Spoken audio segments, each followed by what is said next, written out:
بسم اللہ الرحمن الرحیم۔ السلام علیکم ورحمۃ اللہ وبرکاتہ۔ سیرت النبی صلی اللہ علیہ وسلم، درس نمبر 9۔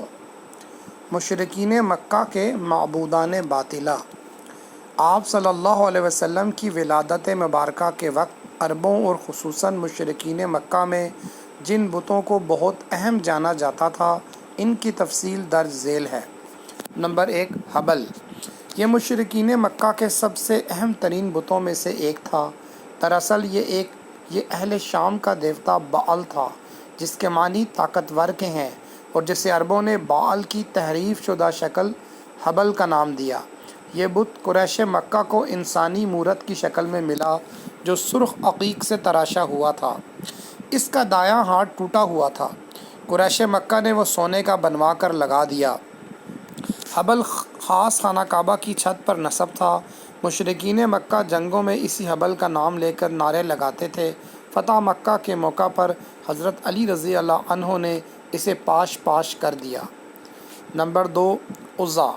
مکہ سے چند میل دور وادی نخلہ میں کیکر کے ایک درخت کے نیچے عزا کا استھان تھا، جہاں عزا کا بت نصب تھا، جبکہ خانہ کعبہ میں بھی عزا کا بت رکھا ہوا تھا، جسے فتح مکہ کے وقت توڑا گیا، جبکہ وادی نخلہ میں عزا کے اصل بت کو توڑنے کے لیے حضرت خالد بن ولید رضی اللہ عنہ کو بھیجا گیا۔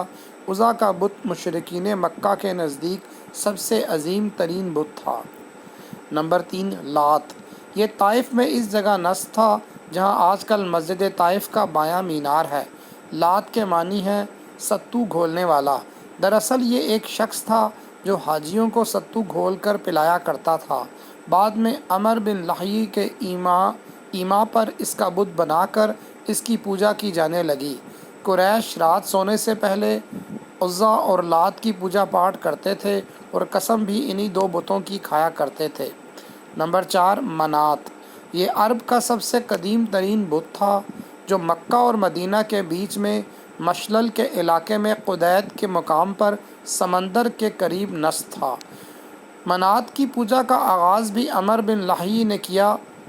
قبائل اوس و خزرج جب حج کر کے واپس مدینہ کو روانہ ہوتے تو منات کے بت کے پاس ہی احرام اتارا کرتے، جبکہ بنو ازد اور بنو غسان تو باقاعدہ اس بت کا حج بھی کرتے تھے۔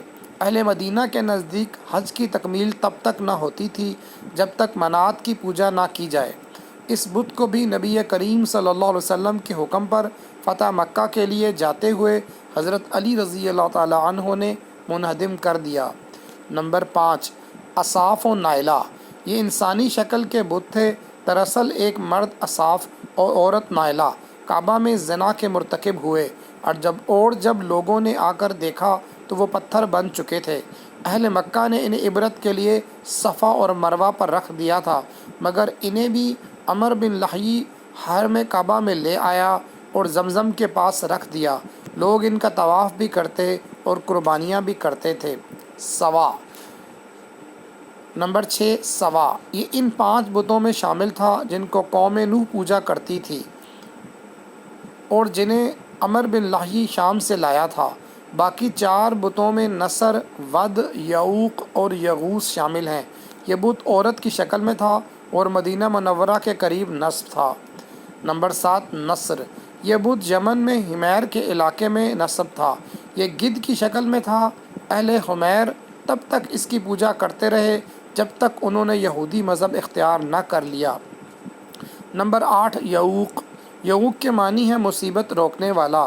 گھوڑے کی شکل والا یہ بت عمر بن لحی شام سے لایا تھا اور اسے بنو ہمدان و خولان کے حوالے کیا تھا، جو اسے اپنے ساتھ یمن لے گئے اور اسے صنعاء سے کچھ فاصلے پر ارہب کے مقام پر نصب کر کے اس کی پوجا شروع کر دی۔ نمبر 9، یغوث۔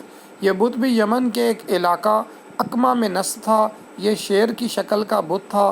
یغوث کے معنی ہے فریاد کو پہنچنے والا۔ Number 10، with.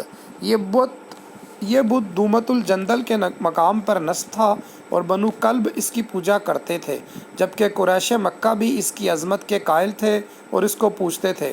ان کے علاوہ آئم، الزیزنان، اقیصر، الجلسد، ذوالخلصہ، ذوالشرا اور ذوالکفین بھی عربوں کے اہم بتوں میں شامل ہیں۔ جبکہ غیر اہم بتوں کی ایک کثیر تعداد ان کے علاوہ ہے۔